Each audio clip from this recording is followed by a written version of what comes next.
The Geopolitics and Empire podcast is joined by Russian military and naval expert Andrei Martyanov.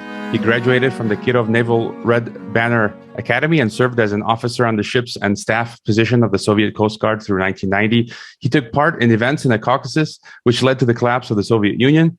In the mid-90s, he moved to the US, where he currently works as lab director in an aerospace group. He is the author of 3 hard-hitting and must-read books: Losing Military Supremacy, The Myopia of American Strategic Planning, The Real Revolution in Military Affairs, and Disintegration, Indicators of the Coming American Collapse. Добрый день, господин Martyanov.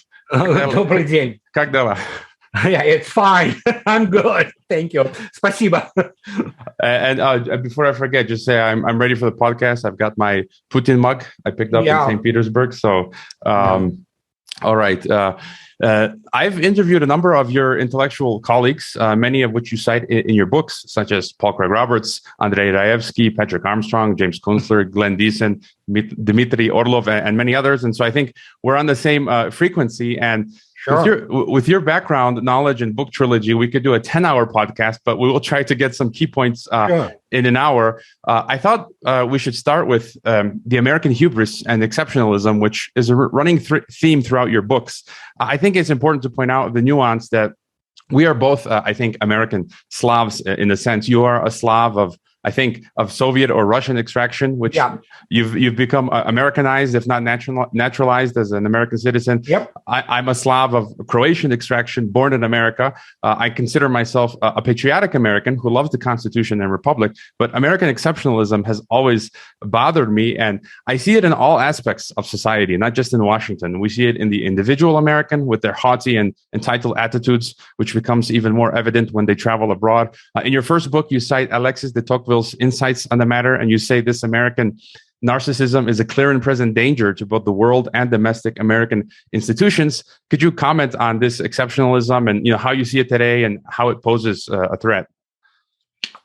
Sure.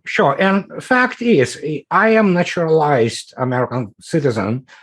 And certainly for the last 25 years, what I observed, I definitely do not recognize the country I live in anymore. This is not America I used to know, even 10 years ago. As per hubris, it's not just Alexis de Tocqueville and famous phrase about garrulous patriotism.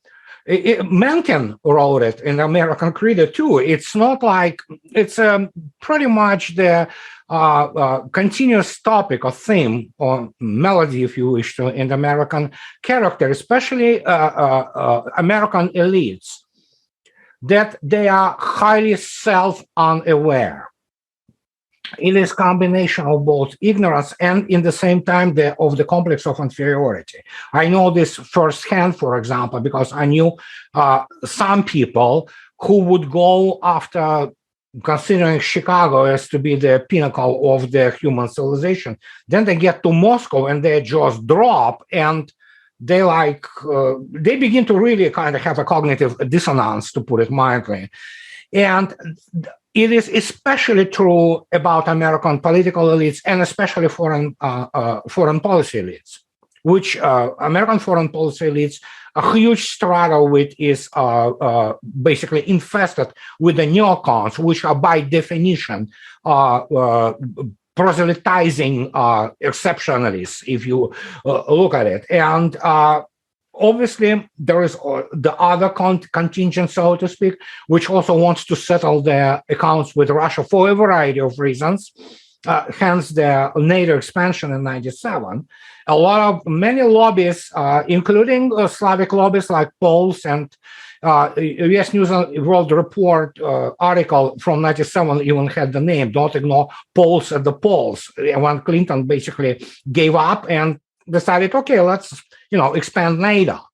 Nobody out of American elites. Well, I am probably wrong saying nobody. There are certainly people who were on the scale of even James Baker or late George F. Kennan, let alone esteemed Ambassador Jack Matlock, people of the high intellect and great self-awareness of the world outside. But they are exception. Generally, what you have people who are so ignorant that they indeed buy into this exceptionalist thing. But if you read my disintegration, it was the funniest thing which I wrote about when Marco Rubio, who is the USDA-approved neocon, okay, and who suddenly came to the realization when his campaign obviously failed that majority of Americans do not want this exceptionalism, paradoxically enough. And he writes about this openly. Obviously, it in no way shaking his convictions. He may proclaim whatever he wants about that his revision of his exceptionalism, but he remains exceptionalist. But point is, American political elites, especially foreign policy elites, they are proselytizing and they are highly self-unaware, which comes with the, as I already stated, complex of inferiority. Often they communicate with the cultures which are much older and much more profoundly built than America in the United States, for all America's great accomplishment. I by no means want to diminish it. No, America is a great country. But when you talk to Chinese who have been around for 5,000 years and saw things America couldn't even dream about, or you talk to Russians who are into second millennia and who went through the horrendous wars and have to the point of that even Richard Pipes, a famous Russophobe and falsifier of Russian history, even he had to admit that Russians have a much more sober and much more realistic view on their national security. So there you are. What do we have? We have, screw the EU Victoria Nuland, her husband, this neocon, so-called pseudo-intellectual elite, which literally drives the foreign policy of the United States. Or, on the other hand, we had basically a collection of the geopolitical thought, which by no means was the first rate.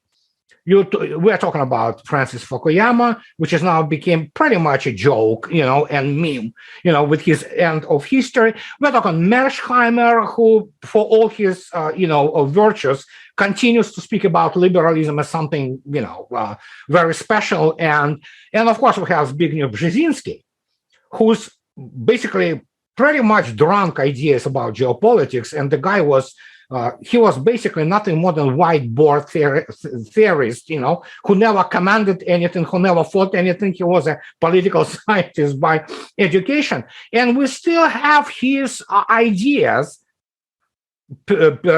percolating within this State Department environment and in intelligence, which they still think like, for example, Russia without Ukraine will collapse and will never become an empire. Well, I have no problems with Russia not being an empire, but I mean, this is delusional. And that's what the thing which it all came to a head recently. And now we have basically an exhibit A of being totally ignorant and totally unaware of the world outside, because Russia doesn't want Ukraine.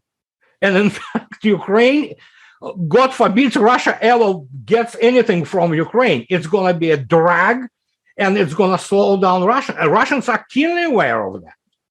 But go and tell this to State Department, although I believe they begin to kind of open their eyes to this fact of life right now when they recognize that, yeah, Russia is not going to fight for Ukraine unless NATO actually begins to deploy there and Ukraine becomes the member of NATO. Then yes, Russia physically will destroy Ukraine and split it in probably 3 or 4 different parts and heck with it, That exceptionalism, and especially bizarre belief, conviction that, they know better, is absolutely ridiculous. In fact, is they don't know better. And if you read 2014 article by American diplomat and foreign service professional James Bruno, he posted a funny article in Politico, which called "Russians eating America's lunch," in which he openly admits they have simply better diplomats, and that's exactly the case. And exceptionalism meets reality, and guess what? The cognitive dissonances begin to unfold, and they lead to the psychological ailments, if not psychiatric ones, to put it mildly. It's funny you mentioned Chicago, because I was born in Chicago, and a few years ago I went to Moscow, and as you said, my jaws did drop. I felt like I was on another planet in a good way, and it was just so much ancient, history, and myself as a professor of history is just amazing to see that. And so you were talking about liberalism, and I also had another question. In your book, you discuss, globalist capitalism, liberalism, the globalist eugenicist elite.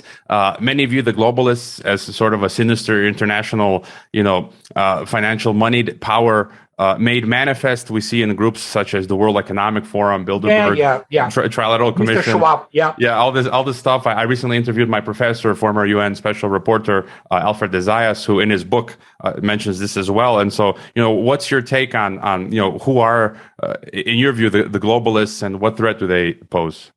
I want to start from afar, if you don't mind.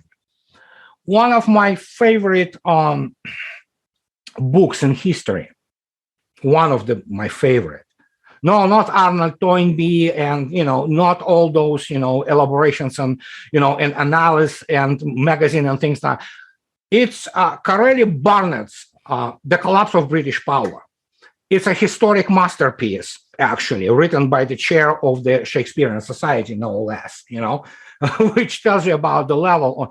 It's one of the most cold, objective, detached narrations of how indeed British Empire collapsed and why it collapsed. And one of the reasons he gives for it, and it's my favorite quote of him, there's just some incredible one-liners in every page, pretty much what he writes, is the fact that it was liberalism which destroyed the whole concept of the nation as a community, and presented the human society as nothing more than the collection of the human atoms unified under the same set of laws, forgetting that it has to be community with a common purpose, and that nations have to be generally self-supporting, where he attacks, obviously, Adam Smith, and obviously it's not the verbatim, but it's very close to his ideas, and which I totally share. We are not living in liberalism really anymore. Liberalism as such is already dead in terms of the social concept, because we live in the woke cancel culture, which is totalitarian in its very foundation. When John Cleese of Monty Python says that I cannot take this anymore and moves to the Caribbean islands, you get it, and again, as bad as it is in the United States, Europe is altogether. It's a panopticon. It's then 1984 taken to some absolutely new level. So whenever people begin to wax liberalism and all that, it's funny. There is no liberalism in a classic sense of responsible people who, we have our personal aspirations, and just as, again, classical liberals thought, by promoting our interests, we inadvertently promote nations' interests. Well, forget about those ideas, because they're gone. What we have today is paradox of totalitarian society based on the utter individualism to the point of a complete absurd, and that's why we have how many genders do we have today? I don't know, 200? Some people they defend and write PhD thesis on that. We have critical race theory, which is it's just complete insanity, and believe me, I studied Marxism-Leninism professionally, okay? So, and good God, Marxists have nothing on those people, So Stalin would be like, just absolutely has jaw dropped when he would be seeing what is going on here. So in this sense, social liberalism is done in West, especially in Europe. In terms of the economic part, I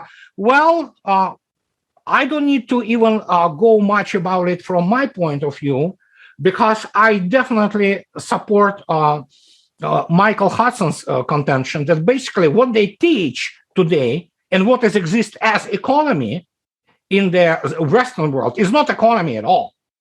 We have this crazy monetarist ideas that you can make money out of thin air. But the point is human psychiatry at this stage is such that you cannot create any more necessities. Because the more necessities you create, like some people are already basically addicted to their Facebook, for example, okay? These are not tangible necessities, and they are actually go contrary to the human nature and human psychology and psychiatry. And, you know, a friend of mine, and then Dmitry Orlov later used his term, which is called mid-generation. We literally have mid-generation. We have people who have no clue. And whenever we speak about these people, what has to be understood, and again, I'm not the only one who say that. In fact, that is my first book, I believe. Or no, it's not my first. It's in the third one, when one of the conservative American thinkers, there are still thinkers there, writes that our elites cannot reset their wall outlet. Forget about resetting. You know, you look at those financiers, you know, and those people with MBA who run the businesses. You look at Bill Gates, who has no formal education. He dropped out of the second year in the university. Or you have people who know only how to write code and who have no systemic view, scientific, systemic, historical, and natural science and engineering view of the world. And they write all those concepts, which are the same as the Western geopolitical thought. They are risible. They are preposterous. Those people won't be able to run 7-Eleven store. Charles Schwab, I don't know if the guy even understands what modern CNC, computer numerical control, is, or how aerospace industry operates. He doesn't. This is something you mentioned in your book, and I had a question about this. I wanted to also add my own personal experience, you know, which confirms your analysis regarding the weakness of the American education system. You said, I think in your first book, that Soviet graduates were years ahead of American graduates in basic sound education. And I went to primary and secondary school in both the U.S. In Croatia. We moved back and forth, and I remember I found that the level of math being taught in, say, the Croatian sixth grade was being taught in, you know, 8th or 9th grade in the U.S., or maybe even at the high school level. There was a huge disparity. Oh, yeah, it's absolutely. And we have to also remember, and that was, I believe, People or Time magazine after the Sputnik moment. That's when this, and of course, Admiral Jaime Rickover, who was trying, he said that Russia's threat to American national security is not in the ships or missiles, it's in the desks in the Russian schools. That's his quote. And the Time magazine published in after the Sputnik moment in 1958, I believe, that was the article when it wrote that basically the amount of physics, mathematics, biology, and chemistry average Soviet graduate from the high school receives is 3 times more than stipulated for the entrance into the Massachusetts Institute of Technology. And you can see it even today. You get to this funny SAT scores, you know, they suggest you to, oh yeah, if you want to go to the SAT-2, you know, which is kind of somewhat, you know, and you still take probably math and English. To get to Moscow State Technical University, Bauman State University, for example, kids sometimes have to take the summer 1 year of college, preparatory college, because the physics already in, let's say, okay, let's take Russian schools, average Russian school. The physics and chemistry courses there, let alone mathematics, are basically there in the 10th and 11th grade, are what is taught in the first 2 years, much of it, what is taught in the first 2 years in the engineering schools when you go here in the United States. So that's what many people don't understand. And yes, when you look at the modern the elites, hey, we do not have to go far. The company, which everybody knows, Boeing. Remember who initiated all this process and collapse of Boeing? Was Mr. McNerney, I believe, the guy who killed first General Electric. And then he was the first man in the history of Boeing who had MBA but didn't have engineering aerospace background. Guess what? This was the guy who initiated Boeing 737 MAX, which killed hundreds of people. And the only ideology of Boeing since then was, it's not an engineering company, we're here to make money. Well, didn't Boeing make money, huh? So with Airbus now basically just stomping it into the oblivion, and that's what we get. And I agree with this. Those people from Davos culture, when you look at them, they're basically not very well-educated people. They may understand how to make money in the Wall Street. They may understand how money and finances work. But when you come and ask them, okay, how do you create and organize manufacturing of this and that? They will know it. What they exploit, what they have, is what they inherited from much more competent, much more creative and outstanding generations of Western thinkers, engineers, and, But you saw yourself, Boeing 737 MAX, as people from Boeing themselves wrote, and it became known around the world because it was published in Washington Post, it was published in New York Times, when people said that plane was designed by monkeys and supervised by clowns. This is the quote. I've had some guests echo the same sentiments as you, that these elites are not that smart, and I hope that proves to be the case. And I wanted to then to ask you about some of the military aspects, and I have to admit, I followed your work from a distance for a while, and I hadn't had the time to get around to actually reading your books, and I've heard many people hype them, Pepe Escobar, who I've interviewed many years ago, and I must say that they did live up to the hype. And you had a lot of evidence, very well written, and shocking in many regards.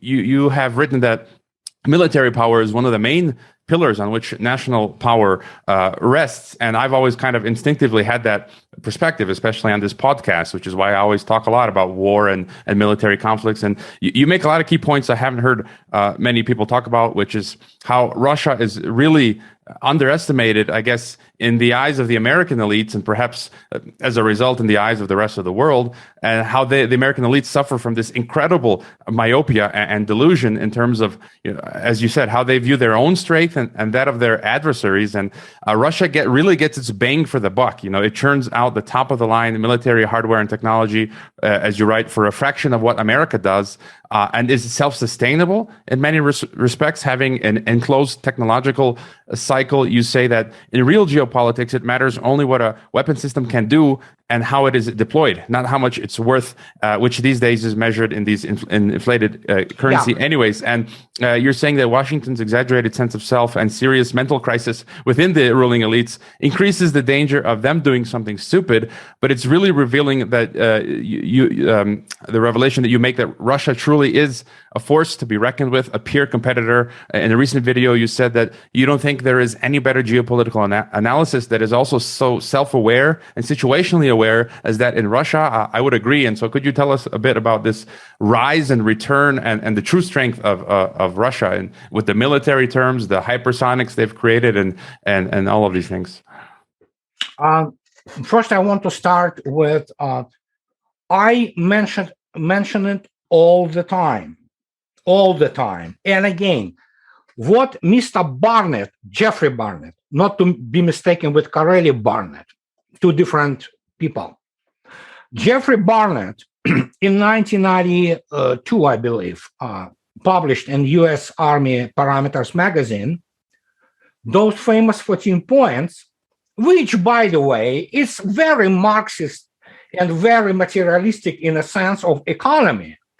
And U.S. Parameters wrote this, and then late Samuel Huntington placed those 14 points, 14 signs or features why West was leading then at 1992 or 1994 kind of time frame. And those points are absolutely correct. 14 points. And they become even more relevant today because out of those 14 points, only 2 points are related to finances, like controlling of the international banking system and controlling most of the hard currencies. These 2 points, while still important, they are much less relevant today. But of course, the third point of being more moral leadership, well, it's very contested point, let's put it this way, because it's very debatable today who really does have moral leadership. But other 11 points, all of them, that's what, 89% or something like that, of the whole set, which gives the perspective, is absolutely correct and even more relevant today than it was then.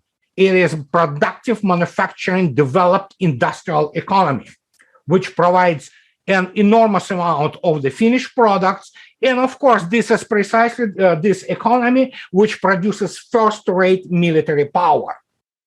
And when you look at it from production of the, we can go with the computer technologies, but there's much more to it. Production of the steel, production of the machinery, production of the basic food products and agriculture. And you go on and on and on, and you run into the wall of the physical economy, because that's the only economy which matters. I don't care who makes much in whatever computers by adding zeros to their worth. You know what? Stalin once responded brilliantly. And he had the delegation during the World War II, I believe 1943, from one of the nations which then was occupied. And they were talking about Catholic nations. And they were talking to Stalin and saying, you know what, you have to really employ the help of Pope. And Stalin's response was, okay, if Pope is so influential, how many divisions does Vatican have? Simple as that. And that's the whole thing. People cannot understand this incredible, obvious connection between advanced physical economy and first-rate military power. One doesn't go without another. They are interconnected. They are the two faces of the same metal or of the same coin. You cannot create first-rate advanced military without having first-rate advanced industrial economy, period. No matter how much money you have, you cannot buy it. You have to manufacture, develop R&D, all those things. And this is extremely, extremely difficult, and it is extremely expensive. And much more comes into power here than just merely money. But yes, many people, when they say truth is, and it's maybe it's a well-intentioned mistake, but it is mistake nonetheless. When they talk about that, oh, United States has the largest, military budget in the world. True. In absolute numbers, United States has around 700, plus $1 billion, although much of it goes for servicing and pay, and salaries and things of this nature. Only part of it goes into the R&D and procurement of the equipment. And I've been on that point for many years, probably now in the second decade, that, Russia spent $64 billion or 68 or whatever, First, just to give you an example, F-35 sells for about $95 million today. Fact is, judging by how United States twists the hands of the customers, it's been basically shoved down the throat, and it's not such a good aircraft. Everybody knows this, and even Congressional Budget Office knows this. And but the point is, do they make money on this? Well, yeah, probably some, not much. If not, maybe it's even, altogether subsidized. We don't know. But it's not profitable plane, to put it mildly. Russia makes Su-35, which goes for $35 million, and this plane, we don't even want to compare this. It's also net-centric, capable. The way it flies, F-35 will never be able to fly to start with, And this stealth thing, I don't want to go there. It's just absolutely funny to discuss this, but the point is, but for Russia, 35 or sometimes 40, depending on the configuration of a Su-35, is just the price which goes into the international market. It's not the cost. And it's known fact that Russia makes killing on selling its aircraft, combat aircraft, its air defense systems, ships, and things of this nature. Why it happens so? Well, because obviously the Russian military budget realistically cannot be measured in US dollars. You just cannot do that. I mean, period.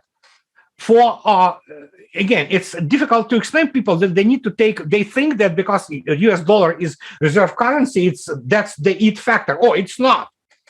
And the fact is, again, 400,000 today, even in the relatively inexpensive Washington city of Spokane in real estate, you will buy their flea disintegrating 1927 junk box, For 100 grand, you will buy, if not else, you will buy something which you would buy for 700,000 here, but you will buy it near, third Moscow transport ring.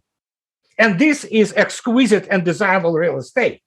So there you go. Same goes here. So some people from Center of Naval Analysis, namely Mr. Mike Kaufman, I assume he reads my books, they came up a year ago with the fact that no, Russian military budget is not $64 billion.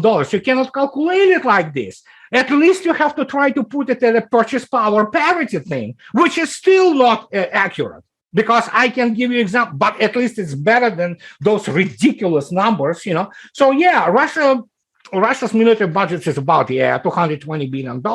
Well, yeah, it's closer to But then again, there are some idiots who still say, oh, okay, even PPP, Russian economy is the size of Germany. No, Russian economy is much larger than the economy of Germany for a simple reason. Russia produces something like 4 times more than Germany of the energy. It produces twice more of the steel. And that goes on and on and on of how much Russia produces, not to speak of the fact that Germany does not even factor nowadays in shipbuilding, where Russia is in the top 3, let alone in the commercial aircraft, which Russia still produces commercial aircraft. Each month you have those funky and pesky Sukhoi Superjets. Now the first 4 serial MS-21s are going to be joining after receiving a certificate yesterday. Russia Airlines. So yeah, and okay, Germany produces a little bit of machinery. Yeah, they produce more cars, and Siemens produces a significant amount of rolling stock, and obviously some especially medical equipment. So, but if you look at this, I mean, goodness gracious, you can see it even in the cities. Large cities are the face of the civilization. People come from Germany all the time. There are many Russian Germans who are returning back to Russia nowadays. They go to not Moscow, St. Petersburg, or Sochi, or Yekaterinburg, which are those stellar, just show off. And no, they go to some place like Belgorod and like, oh my goodness, it's much better than, we lived in Germany. Yeah, it is much better. It's clean, it's safe, developed infrastructure, highways and things like that. And people are like, is it Russia? Yeah, it's Russia. All right. It's just not Russia of 1990s, Yeah, I can say the same thing because I lived in Kazakhstan and here in Mexico. And just as you say, I remember in Kazakhstan, you can get a nice apartment for like, 20, 30, 40, well, it depends which city, but the smaller places, 20, 30, 40, $50,000, which would cost in the US, the same standard quality of living would cost hundreds of thousands of dollars. And same thing here in Mexico, just as an example. I pay $5 a month for my electricity, and in the US, people pay hundreds of dollars for electricity. So it's just like, it's hard. It's people don't realize that, and I have the same standard quality of life here in Mexico as I would have. They don't understand it. Yeah, and they think that. And again, there are some places in America which are rich, but actually they are diminishing in quantity. Nowadays, we basically have the disintegration of the American cities. My favorite, Seattle, today is a hellhole. I love this city. You will not recognize the city. Same goes for Portland, which was demolished by mobs, and basically these are dead cities now. There is no spirit left. There's nothing good in there. They used to be beautiful and clean, not anymore. But that's not just the issue with how it looks outwardly. It matters in exactly how you live in. What they didn't understand, and sometimes I try to convey, and people still don't get it. It's like, do you understand that in Soviet Union, if you got your apartment, they were free. And when Soviet Union collapsed, those are all apartments. I know my mother did the same. They have been privatized, and people stepped into the full ownership without paying a penny on that. And when that was one of the things which people don't understand, huge part, probably like 60% of Russian population, guess what? They have real estate which they own. It's paid for. And guess what? Some of it, as you said, absolutely.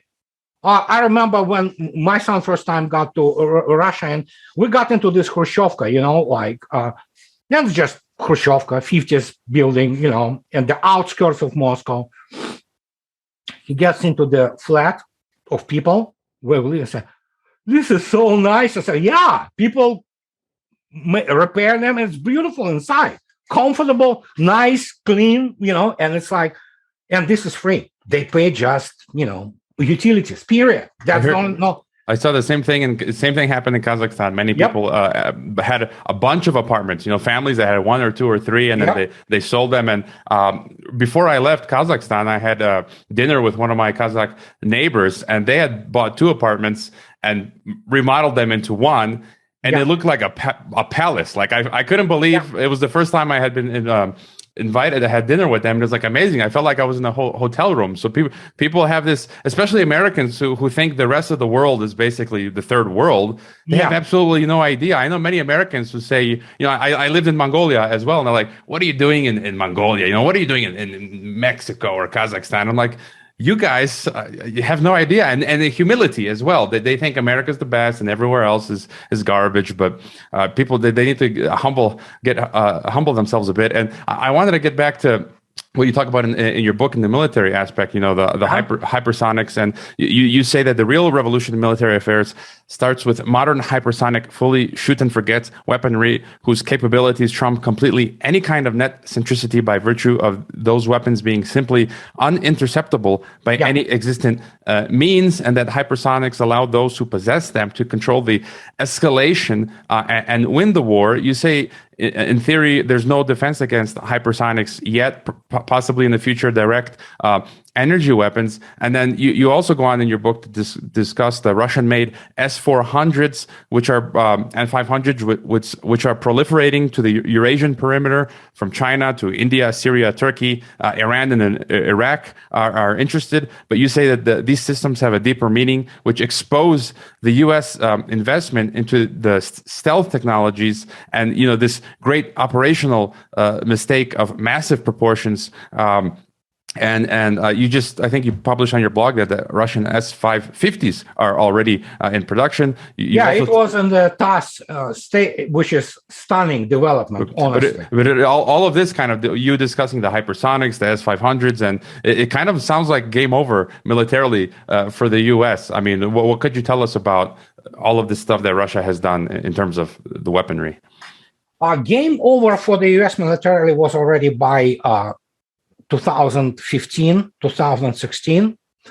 And when Russia has been invited by Assad into Syria to fight ISIS, and I remember the hysteria in US media. It was literally hysterical responses to all that, because it was the visual representation which many professionals already knew.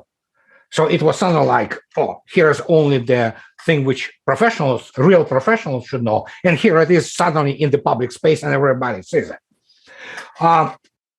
In terms of missiles, missile development, and in terms of air defense complexes, United States and NATO lags not by years, it lags by generations.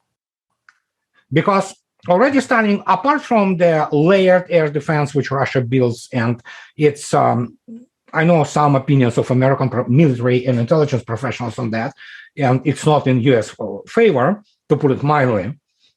It's the fact that Russia already has the means not only just produce and deliver strike hypersonic means, but also defend against prospective hypersonics. And S-500 2 days ago proved it again. It was tested against hypersonic targets, shut them down.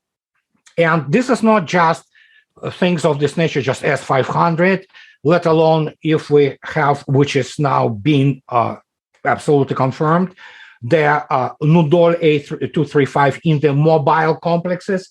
And this is Mach 13, missile for intercept of pretty much any kind of ballistic missile, but also hypersonics, prospective hypersonics. West doesn't have hypersonic weapon, and the United States hoping to get there by 2023 with the Dark Eagle, but I doubt it's going to happen.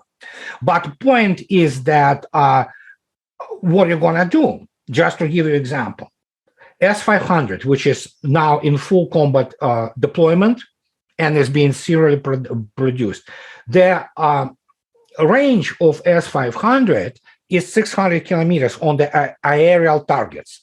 It can shoot down hypersonic, but it's going to be on the shorter range. It can shoot down ballistic missiles. It's going to be shorter range and shorter elevation. But up to the 30 kilometers, anything which flies into this height, altitude, 600 kilometers, with the ability to, Russians actually were one of the pioneers of the net-centric warfare starting from 1950s, when it was the all analogous pretty much. But already then there were, and some movements towards the net centricity.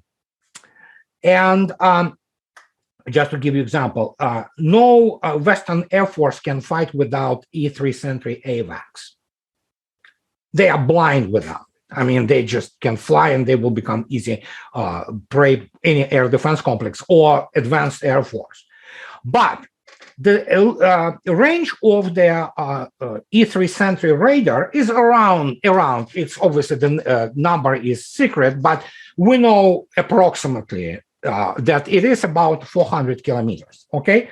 Slightly less on the ground targets, okay? Because it also scans and it has a good clutter, filtering systems and things of this nature. So the question, in order for this E-3 Sentry to come in and start conducting the command and control of the, and vectoring, the aviation, it has to come at least within the 400 kilometer range of any targets. Well, guess what?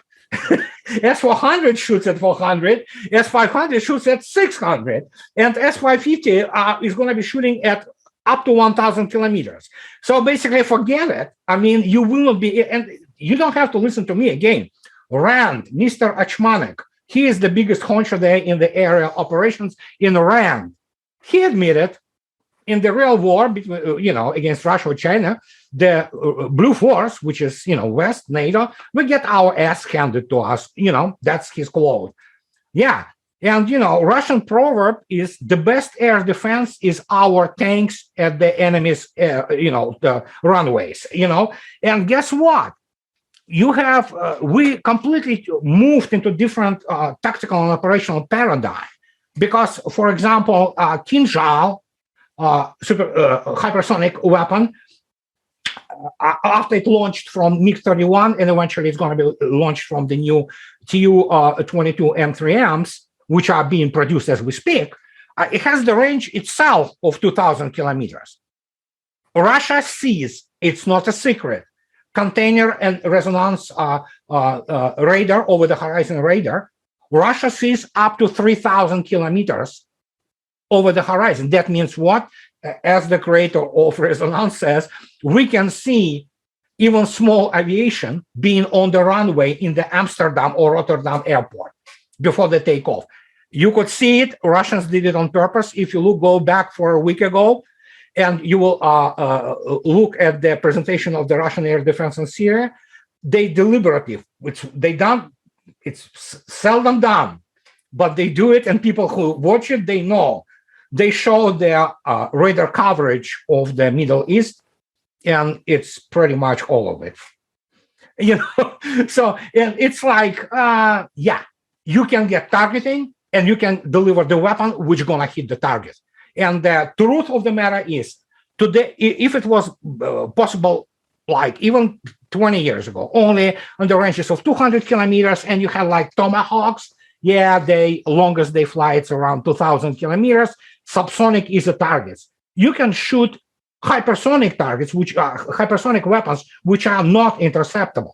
The West has nothing, absolutely nothing which can take it out. And they fly to 2,000 kilometers. The new operational Gzurs, which are basically smaller, what is zircon light, they will be Mach 15, range of 1,500 kilometers. Where do we go from here? Well, this leads me to my next question. When you say, where do we go from here? And, in your books, you say that many Russians are actually expecting, resigned to the possibility of a hot war with the West and U.S. And just this morning, Paul Craig Roberts writes that he believes 2022 could be a year where we see war. You've written that, quote, war is the only way the U.S. economy can continue to operate and postpone its day of reckoning. But this day is coming, and American power elites are feverishly trying to ignite the fire of a global war, believing the U.S. will be spared the death and destruction planned for lands other than America proper. And also, I read an article recently posted in Bloomberg, again from the elites, saying that now it's not unthinkable that America, the homeland could actually be attacked if there was another war, unlike World War II. And this belief it's all delusional. And I think you also write, in the case of attacking Russia and to a certain degree China, such a scenario is not impossible. So, and you also say this is the most important question for civilization today. And so, what are your thoughts on another world war? First. The only world war which might happen, theoretically, between today, things change. Let's remember this too. Things change. Things is nuclear exchange. Other than that, United States and NATO absolutely have no forces required even to mount any kind of operation against Russian interests in the Eastern Europe. Forget about attacking Russia. They will be annihilated. And I will give you a quote from the officer operator, Colonel Truhan, of the Russian Central Apparatus of the Ministry of Defense and General Staff Officer. I quote, "We don't even sweat about NATO." And right now, United States wants to place their couple of brigade combat teams. It's like 10,000 people about altogether for these two brigades, 170 Abrams M1s, couple hundred of Bradleys or whatever. It's not even serious, okay? It's not just disparate. It's they're basically kamikazes, sitting ducks. Every single military installation of NATO along the western border of Russia, and even deep into the Europe, including the ports, be this Bremenhaven in Germany or whatever the ports in France. In case of conventional start of the war, they're not survivable in the first 2-3 hours. Period. They will be just taken out. And after that, how do you deliver troops? If you even, how long it will take for the United States to assemble troops required?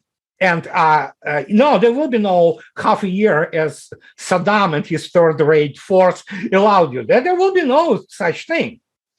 And so that's the whole point. So conventionally, NATO and the United States can do nothing. And that is why they want now Russia to invade Ukraine in order at least to gain some kind of, how to say it, benefit from this. At least say, you see, these are, aggressive, Ruskies, and here they are. Oh, here they do rape and pillage. And okay, here's, you know what?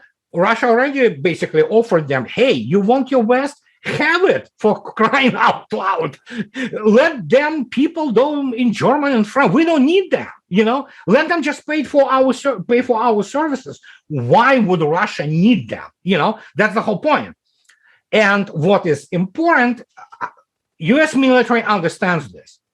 The last vestiges of the competence and sound geopolitics are within some strata of American military because they are professionals. They have to calculate. They know how to calculate.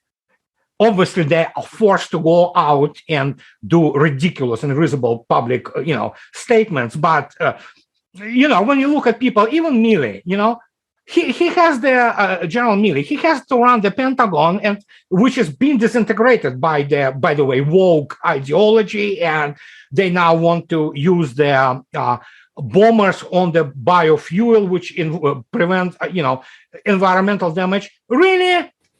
So you're carrying like half a megaton of nuclear bombs? Oh, we're worried about this is it's so grotesque. It's Monty Python cannot do this anymore, You cannot create this, and now you have the issue of they dress soldiers into the high heels and the pregnant suits, and come on. So the only war which is possible is escalation to the nuclear threshold. But believe me, I believe American military and competent military and intelligence people conveyed it to American political elites who never served a day in the uniform or who have no clue what real war is. They probably delivered it to them that, guys, it's not a good idea. So, and there were already some thoughts on let's be competitors, but not necessarily, we don't have to kill each other, But the point is that America doesn't have any more even economic wherewithal to kind of counter this whole situation. It cannot compete with China economically. Forget it. China produces 12 times more steel than the United States, 3.5 times more automobiles.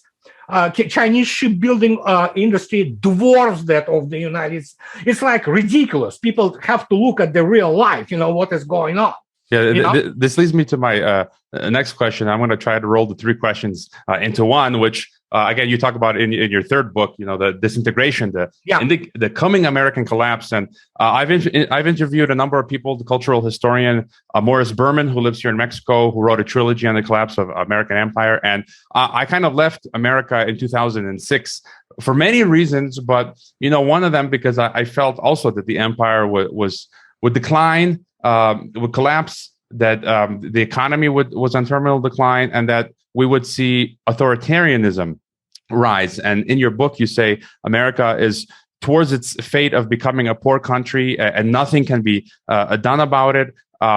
You've talked about economic collapse and hyperinflation. I'm also of the opinion that we are on this road. Some of my high-level past guests agree. Other high-level guests have said that we will not see hyperinflation in the U.S. because of its status as world reserve currency. I kind of disagree. And then beyond the economic collapse, if you can comment on that, you also discuss the possibility of a hot war, a civil war in the U.S., which I've been talking about. I know the Russian academic Igor Panarin made the infamous prediction 10 years ago, I think, that the U.S. would split apart. And we saw the Washington Post recently promoting the idea of a civil war in 2022 or 2024 and beyond. And so, what are your thoughts on the economic collapse, hyperinflation, and possible civil war? And you even go so far to say at the end of your book that if there's a civil war afterwards, we might see a one-party totalitarian state in the U.S. Where they'll be putting, making purges and putting people into concentration camps. Well, no, it's one of the possibilities. Obviously, the main issue is how probable it is. The best way will be that and I wish that, obviously, I live here. It's my country now, and I have a vested interest in it to be preserved as the functional society. The problem, of course, that if you look today at new generation, what is the industry more? I mean, you can see the marijuana dispensaries popping up. You go through some smaller towns in the state of Washington. The marijuana dispensaries are the dominant feature of the Main Street USA today. Okay, the whole idea is it looks like the only thing they do is smoke and pot, and they are high. In industry, it is extremely difficult to find those people who can actually operate on the manufacturing floor. And that with it comes, obviously, the collapse of the competence. With it comes the other, associated and, rings on the water issues, and so the best way will be for the United States to basically just negotiate the modus vivendi with Russia and China, and recognize that the only part the United States is allowed to will be there, obviously, Western Europe, Western Europe and part of the Eastern Europe, those who want to, get associated with the decaying West and be multiculturally, enriched and things of this nature. Sure, let them. Who cares? But in terms of gigantic Eurasian economy which is forming, we have to be very clear. It doesn't matter if the US dollar is the world's reserve currency. Just to give you an example, recent contracts including on the oil and gas between, let's say, Russia and India, they were conducted in rupees and rubles. What are you going to do about it? It's like that, That's what I'm saying. Okay, when Libya wanted to trade, oil for gold and some, we know what happened. Can you do the same to China and Russia or India? No. You're going to get killed trying to. So and that's what I'm saying. People don't understand that power is not in currency as much as it's important. I'm not saying it's not important. But, I mean, what's the difficulty to denominate, oil, gas, or any other production in your, currencies through some other medium? And yes, Russia and China, I mean, they trade oil in yuans and rubles. China pays yuans to Russia for many, military and other technological, products. And even gold now with the... Yeah, gold, yeah. It's like, okay, so can we stop this charade? In fact, even SWIFT reports that U.S. dollar have been declining in the, trade balances and trade and the payments. Today, it's like 43%. There is euro, there is British pound, there is Chinese yuan. It doesn't matter what the percentage is. What matters is that the country which wants to cooperate, let's say with Russia or China, it can say, okay, let's trade in our currencies. And guess what? You need to have somebody, your posse, to come and say, okay, you are our friends. We're not allowing you to be attacked by the United States. That's what happened with Syria. And suddenly, what are you going to do? Yeah, you can trade with whatever you want. And so let's not embellish, of course, what it allows, however. And that is why we do not have hyperinflation yet. We already have very high inflation. I know, look at the real estate prices, look at the cars, look at the ribeye steak, which is now grew almost 300%, in price. Look at the milk, which went from $1.49 to $2.39. It's all over the place. It's horrendous inflation, but it's not hyperinflation yet. Why? Because through the dollar and the mission of the dollar, United States can export its inflation outward. But the stronger the country is, like Russia can wipe off the United States, can wipe the United States off the map, easily. 25 minutes and nothing you can do. You cannot attack Russia. You cannot win it militarily. So in this case, Russia can choose whatever she wants and however she wants. You know that Russia has no treasuries left. It has like 3 billion. It's nothing, pocket change in US treasuries. Why? Russia can trade in whatever it wants. If it trades with, Poland, hey, if Polish guys want to pay zlotys, sure, let's negotiate. Let's see what you can offer, and we will buy for those zlotys, and so that's what it is. That's the main danger. That's why they're so in panic. So the only way for them is to finish off Europe, whatever the Europe will give the United States, maybe 20 years, before the economy of Europe is destroyed by the high energy prices and it stops being competitive. Fact is, I don't know, I do not want to insult people, but I would never buy German car, for example, okay? And I'm talking like Mercedes or BMW. I just not going to buy it, even if I would have money for that, which I think still ridiculous to pay that overpriced and over-engineered junk, basically, So, and that's the whole point. Now, Germany, tomorrow, it closes another 3 nuclear power generators. Guess what? They already are non-competitive pretty much because their products and costs contain gigantic share of energy, something like 80% of the cost is energy. Well, now they want to make energy even more expensive. It's like, okay, guys, you want to commit suicide? It's your business. It does sound like a suicide. Speaking of you do it. United States will not. And let's play American economic nationalists here. Why should United States worry about it? Okay, we know that financial capitalism is that. We know that the whole idea is basically gone. What the United States can do now? United States will not be allowed into the Eurasian market because Chinese will beat United States like hands down, pants down. With the cost and even quality of the production. Well, oh yeah, the whole American consumer market is provided by China. Let's start with this. So United States is not competitive there because there's China. And for example, Ford was successful for 20 years. In Russia, it closed down. So what's left for the United States? Well, Latin America, but also, of course, Europe. How can you do it? How can you make it profitable for Europe? Okay, let's shut down or diminish Russian European energy connections. Let's put the Europe on the diet of the expensive, let's say, liquefied natural gas and other things. United States can sell it. It's gonna kill it, obviously, and already the production plants are closing all over in Europe.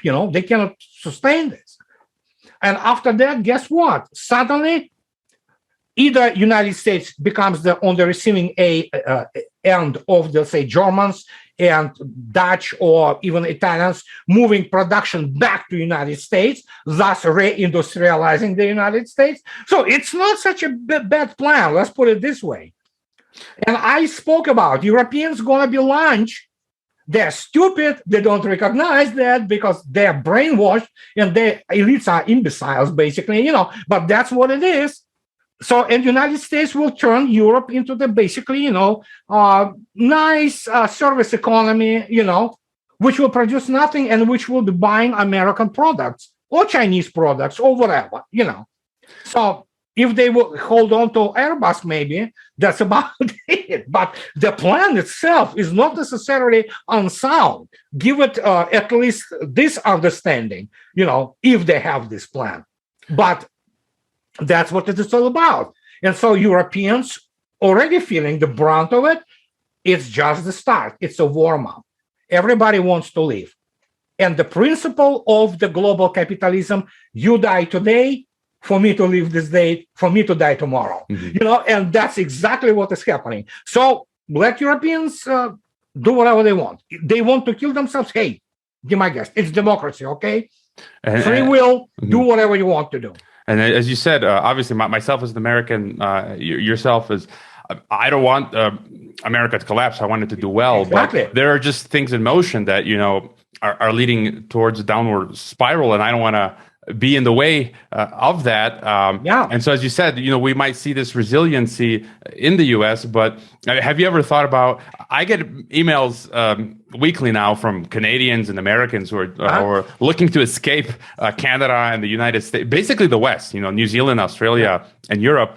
I've actually met some of them as well here in Mexico, but have you considered there might come a time where you'll have to run back to Russia?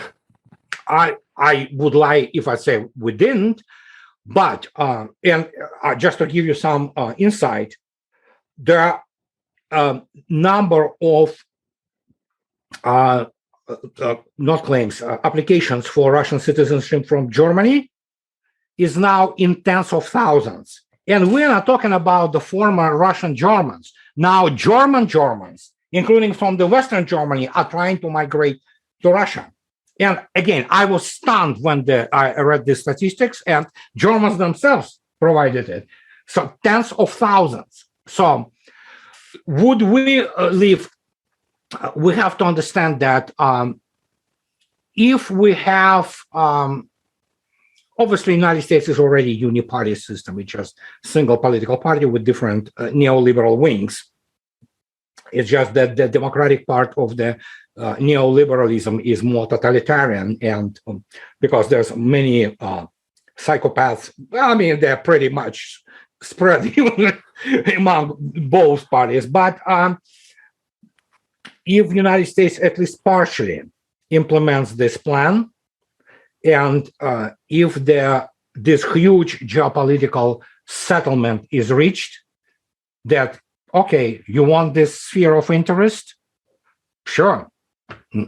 Hey, it's understandable. Then the United States maybe have more time. It might extend its life, and then who knows? Then once the generation of this creeps, basically, be that Mitch McConnell or Nancy Pelosi, what? Soviet Politburo has nothing on American political elites. They are old farts there.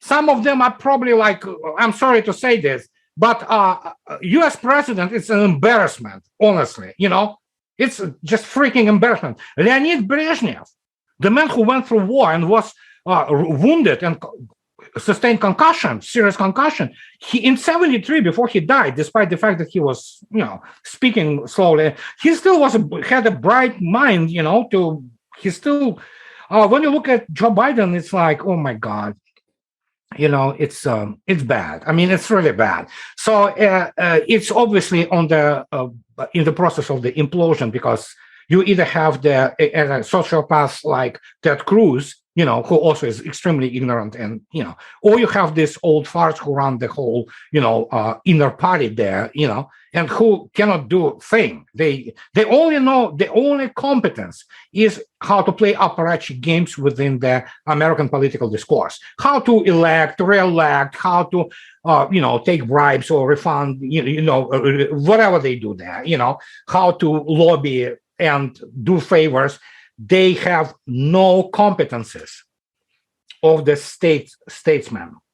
And historically, this is a sign of collapse. When we get these kinds of people at the top of power, that's a sign of, some people even say, like, if you look at, if you get a little spiritual and you look at the Bible and God, and it's like, usually when you put, it's like a sign that, the country has gone spiritually, morally the wrong way. And here you are. This is what you get. I have one final question that listeners would be remiss if I didn't ask you, and you touch a little bit about it on your book. Given the times that we're living in, you mentioned Jeremy Rifkin a few times in your books, and how the U.S. has embraced techno-utopia and technology as its god. And under the current health emergency, to me, it seems, and many of my listeners, that a techno dystopia is being built not just in America, but in some other countries in the world. I'm not sure if you mentioned in your book, if I read it well, that you consider we'll call it the crown virus pandemic as fraudulent in some way. And I'm really concerned about, and many of my listeners, these restrictive measures that are being imposed with these QR code digital passports that are like going to control your life. And, what's your take on the pandemic and a lot of these restrictive government policies that the EU and the US and other countries are putting into play? It's an old proverb: never let the good crisis go to waste. This is exactly what it is. There is a pandemic. Let's make no mistake. There is a pandemic. I mean, it's obviously grossly overstated, but there is pandemic, there is this new flu, and people get sick. And hey, my daughter got sick, for example, and her husband, they got sick. They got COVID-19, they had all those things, but they're fine.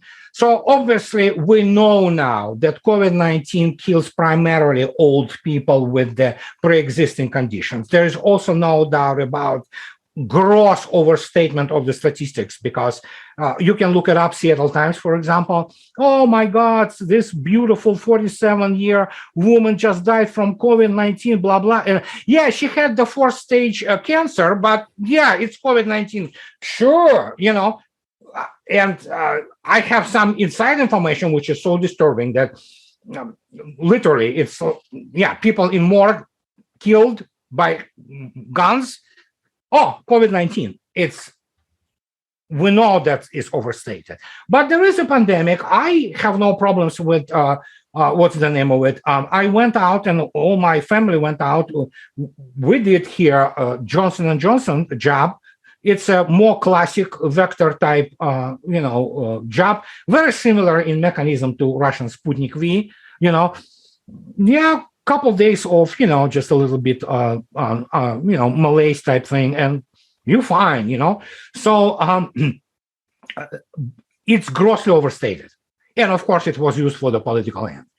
What I think though, that eventually this is one of the major leverage points for the change of the old guard. Because I think, let's be there. Okay, listen, I am independent I obviously vote primarily, for GOP, because they are also psychopaths, but they're less insane, So because at least they will sell you not immediately. They will sell you in a protracted way, and you will have the options, while they're selling you for the profit, But I think midterms, which are coming, will be a huge indicator.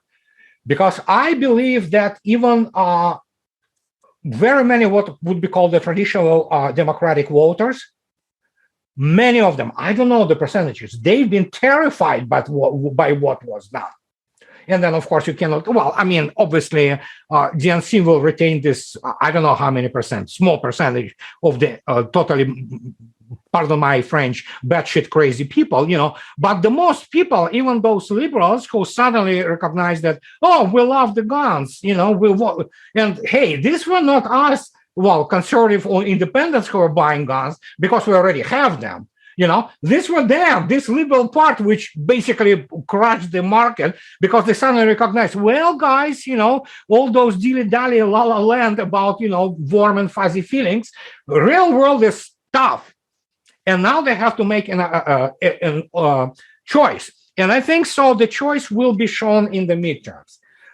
I honestly, and again, don't make no mistake, I'm not political observer, I'm not political commentator in terms of American political highly corrupt and process of the elections, but I think so Democrats will learn the hard way how to sustain a catastrophic defeat, lose the Senate and House of Representatives, and after that, who knows what, Yeah, other guests of mine agree as well, and yeah, I do hope it goes that way. I agree with you again on many things, and as you say, the Republicans they all are corrupt and bad, but they just give us, they're less worse in a sense.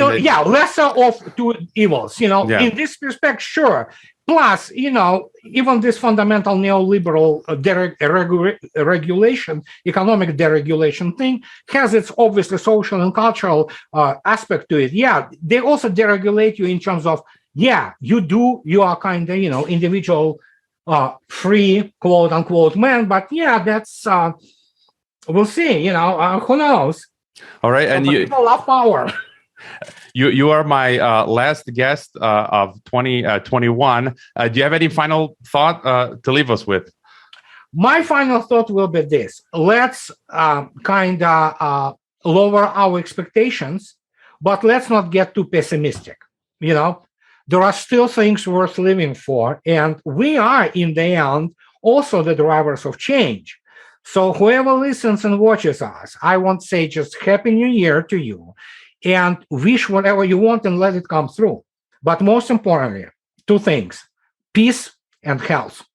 That's the most important. The rest of it, hey, we've seen days worse than that. So we should be all right, I think, So, and yeah, as being and living in America, being American citizens, I wish this country prosperity, at least not prosperity, at least some stability, cultural and economic, and, after all, I just miss going to movie theaters too.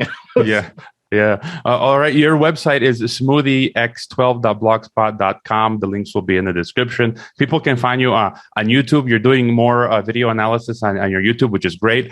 They can support you with your Patreon. And I highly recommend getting all three of your books at Clarity Press or Amazon. Is there any other website or project that we should know about?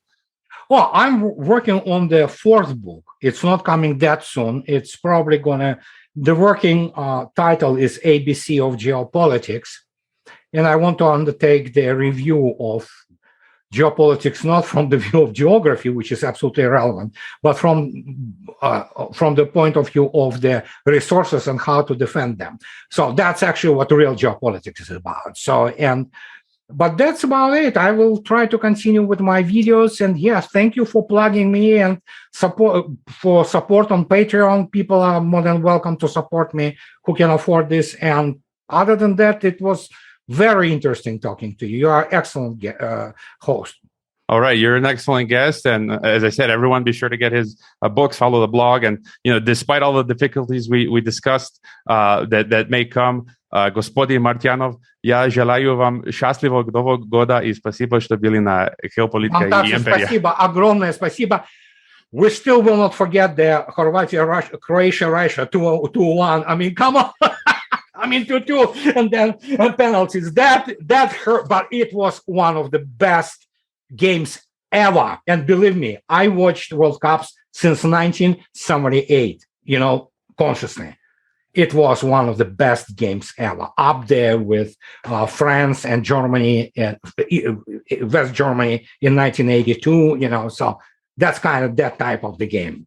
I joke that Croatia, we were third in 1998. We got third place. 2018, we got, 20 years later, 2018, we got second place. So maybe by 2038, we'll win the. I rooted for you guys. I rooted for you in the finals and with all my heart. First, I love Luka Modric. He's outstanding. I mean, he is. Lovren now plays in Zenit, St. Petersburg. He's good, So, but I mean, it was a heartbreak. It could have gone the other way, actually. All right. So Happy New Year, and Happy New Year. Hopefully, we get an update from you in 2022. So, thank you. Thank you.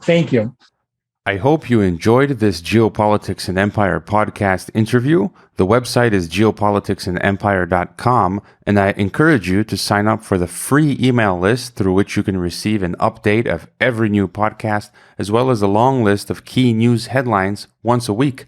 We're being heavily censored. YouTube has deleted some of our videos, and we currently have one strike. Patreon has terminated our account. Facebook has restricted our page, and Reddit has been deleting posts. Our favorite social media channels are Telegram and Twitter. The best places to watch the podcast beyond YouTube are on Odyssey, BitChute, and Brighteon. The best places to listen to the podcast are on SoundCloud, Apple, Spotify, Google, or on any other podcast app. To help keep this podcast alive, leave a review on Apple Podcasts and wherever else, subscribe to all our platforms, and leave a donation if possible via Subscribestar, PayPal, Bitcoin, or Ethereum. You can also find us on MeWe, Minds, Gab, Float, VK, LinkedIn, and Instagram. Thanks for listening.